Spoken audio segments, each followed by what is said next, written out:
our next guest is no stranger to thrilling roles. Her resume includes the series The Penguin with Colin Farrell, Your Honor with Bryan Cranston, and True Detective.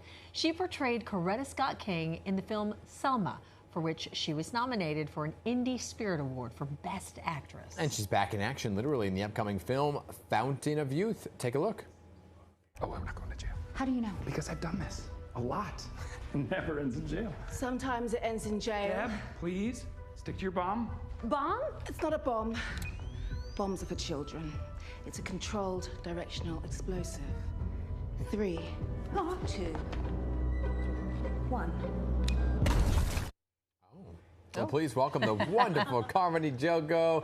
How we doing? Oh, we just had our premiere last night, so Yes. I was a little frazzled, and I was just in Cannes that same morning. Oh my gosh, so you're all over the map. it's been all over the place, but keeping up with it, and it's such a fun film to be promoting, so I'm happy. Yeah. Fountain of Youth. Tell us about what the quest is going on here. What's the quest? Oh goodness! So it's a brother and a sister who, are basically figuring out how to help somebody that is in need of a miracle, essentially.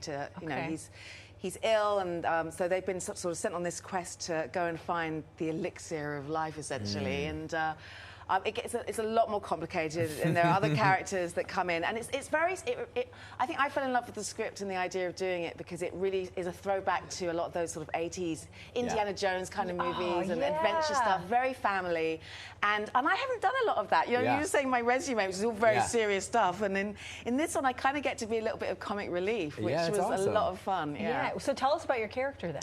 Yeah, so I played Deb, and I'm essentially John Krasinski's sidekick sort of fixer. Okay. So when he's, sort of like got highfalutin ideas of how to sort of like go and find these amazing artifacts and things, I'm the one that sort of like keeps it grounded and actually gets the job done very often. So I'm that person. What was it like working with John? I've worked with him before, actually. Oh, yeah. I worked with him years ago on a film called Away We Go that was directed by Sam Mendes. And he was not the movie star that he is today. He was like in training, apparently. Because now he's like this, he's blossomed into this action hero, which is really amazing. He is such a generous spirit. As were all the cast, Natalie, Portman, everybody was like really, really sort of willing just to sort of like do whatever it took to get this thing made, because Guy Ritchie's approach is very unorthodox. Okay. Meaning what? Well, in that, sometimes you'll show up and there'll be no script, and you'll be doing a whole new scene that no one's told you about, But there's method to his madness somehow if everybody's willing to play the game and willing to go along with it. And John, Natalie, Asa, everyone really was. So we got it done. And there's a little bit of historical lore then in this film as well. I mean, what kind of research did you have to do this role? None. Just read the script if it's there. No, I mean, it's definitely, if you want, it's the kind of film that if you're interested in like Egyptology, if you're interested in, the history of, conspiracy theories and all of that sort of stuff, there's so much fodder to sort of like delve into. But also it's just like, it's such a fun fantasy, like that we're all exploring it, and for us as actors, it was great that we actually got to go to some of the real locations, because these days you're Lisbon? we were actually in Egypt at the pyramids, and there's no better way to go to the pyramids than with Guy Ritchie, because he has all access. We got to do things that I'm sure weren't even legal at the pyramids, like blowing up trucks, like all kinds of crazy stuff. Austria, London. John was in Thailand. It's like all around the world. That's amazing. It's super fun. And you had a big premiere last night. You mentioned it, right? Which was at the American Museum of Natural History. Yeah. Nothing came alive. I was waiting for it to happen, but nothing did. I mean, that's quite the place for a movie premiere. Yeah, it's awesome. And then the after party was under the giant whale, which was really fantastic. It was very cool. And we were all there. Everyone showed up.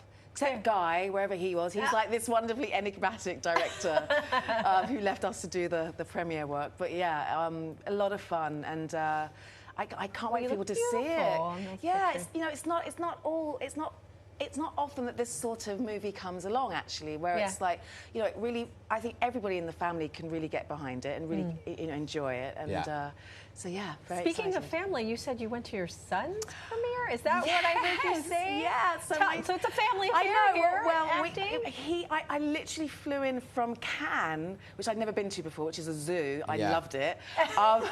Especially because it wasn't my film. You know, I flew back for my film yesterday, but his film was also premiering, which is a new Spike Lee movie with Denzel Washington, Elijah Wright. I'm very proud mum, which was very cool. And his dad's also in it, Jeffrey Wright, and who had a movie. So it became this really cool family affair. That's amazing. And my sister was there too. So yeah.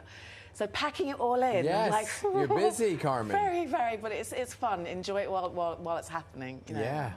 Well, congratulations to you and on the Thank film you. and to your son. That was Everything. We got a lot to watch. Yes. Absolutely. May 23rd is Okay. when Fountain of Youth comes out. There you go. Apple TV Plus. There, you just stole my line. Oh, I'm so sorry. I'm totally sorry. can't You wait can to say see it again. The more we say it, the better. Fountain of Youth premieres globally this Friday on Apple TV Plus. Oh, I can't wait to check this one out. Looks All good. right.